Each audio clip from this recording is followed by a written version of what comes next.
Hey, Orlando, we haven't talked to you since the trade. Just wondering how the first couple weeks of a Kansas City Chief gone and how you've acclimated to some of the guys in the room and the offensive line as a whole.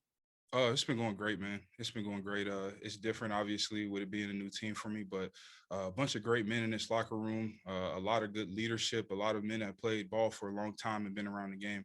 And I'm just being a sponge, soaking in as much as I can from, some of these older guys in this locker room and all the knowledge that they have and experience that they have and, things that they've been through, here in Kansas City or in the pros period. So it's been great, man. The team is taking me in. The coaches are taking me in. I'm just working every day.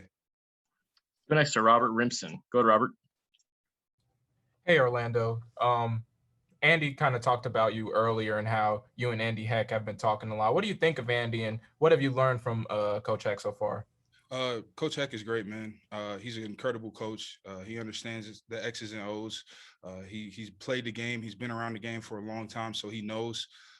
He's super easy to get along with and learn. I've been in Baltimore for the last 3 years, so there's certain things. I guess you could say I'm wired a certain way on certain things, and I'm unwiring and learning his new techniques and certain things that he's teaching. I think is going to be incredible for my game. Let's go next to Adam Teicher. Go ahead, Adam.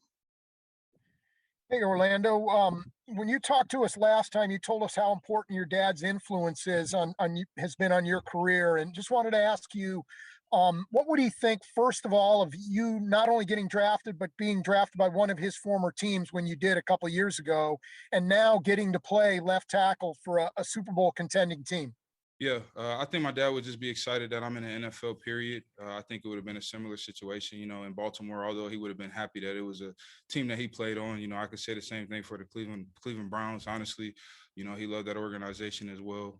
But I think he would just be happy that, I'm in the league and I'm able to play at the highest level. And, I'm getting better each and every year. I know that, he'd be more excited about that as far as who I play for, I guess you could say. Let's go next to Darren Smith. Go ahead, Darren.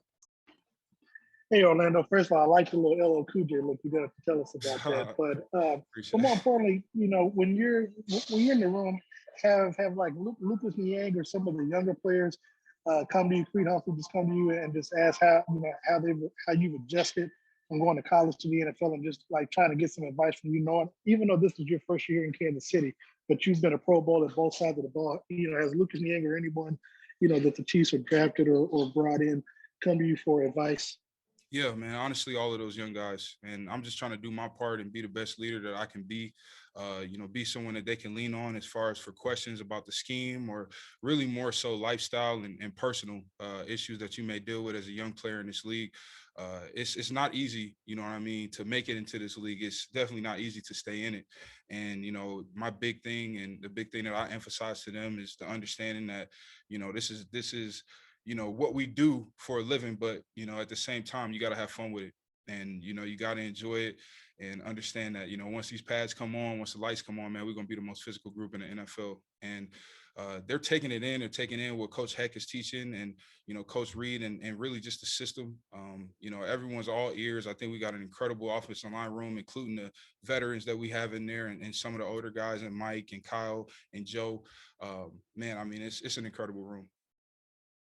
We got four more. We'll go right down the line, starting with Matt Derrick. Good, Matt. Hey, Orlando. I know you've worn 78 for a while, which is retired in KC. I'm just curious, what went into the thought process and the decision making to go with 57, and do you understand the rareness to see a left tackle wearing that number? Yeah, it's funny you say that. I felt like 57 gave me the opportunity to represent two men that had an incredible impact on my life, with that being Jamal Brown wearing 55 and my dad wearing 77 and 78. I just felt like it was an opportunity to, I would have got 75, but Mike had 75. So I was like, 57 is available. And, I just thought it was a great number. I definitely thought it was unique, but it definitely gives me the opportunity to represent those men. Let's go next to Herbie Teope. Go ahead, Herbie. Hey, Orlando, so many moving pieces with this offensive line. Obviously, you're new. Joe Tooney is new. Looks like he'll be working in the new center. How important is it to you, as a guy who's been in the league a while, these OTAs, to develop some sort of cohesion and understanding what the guys next to you are doing? Very important, man. To me, especially up front, and maybe for quarterbacks as well, it's important to get that live timing against a real body, get that live timing against a real defensive end, the rush it, the time of the snap count, the system, all of those different things, man.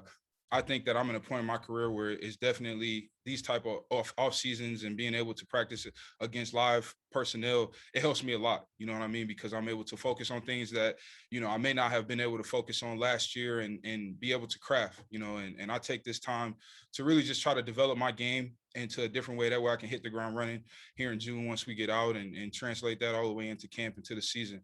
But man, it's really important. Go next to Soren Petro. Go ahead, Soren. Orlando, talked a little bit to Coach Reid just about some of the nuances that maybe you've got to change, right? I know when he was very complimentary of the Baltimore coaching staff and that you were well coached there, but what are the nuances that are different in maybe a more run heavy versus a pass, or just the nuances of the different way that they want you to block? What are some of the things you're having to work on? Man, you think you said it right there, with the, the adjustment to more true drop back passes. Just the understanding that, now I got to, play an actual chess game out there on the edge with a guy, because, we're going to have to do certain things a certain way. And, I'm going to do my best to manipulate all of my blocks to the best of my abilities and keep Pat safe. But, it's definitely a learning curve. It's a different system for sure. But, football is football. At the end of the day, once I get it down, I know it's over with. We'll go last to Nate Taylor. Go ahead, Nate. Hey, Orlando, I have two quick questions for you. What's the best part about Creed Humphrey as a just teammate going all the way back to college? And then secondly, what's it been like to get to know Chris Jones and to see him in this sort of setting so far? Yeah, it's been great getting to know Chris, man. Chris is an elite talent, all pro level player. He's been really good for a long time. He gets paid like it, man. I got a ton of respect for him and his game. I enjoy working and going against him, man. That's something you don't get, every day, unless obviously you play here or play, somewhere else with an elite rusher. And as far as Creed, man, Creed's incredible, man. Creed is someone that when I was my last year at OU, he was coming in as a freshman and he was a sponge. He soaked everything up, learned what he could, learned the system fast. He's very competitive and he loves football and, he likes being physical. And I think, those two things or three things are definitely going to help him excel to being an elite level center in this league, man. I definitely think that, he has all pro bowl potential. And, this system, this scheme is going to give him the opportunity to do it. And he's got the right mindset.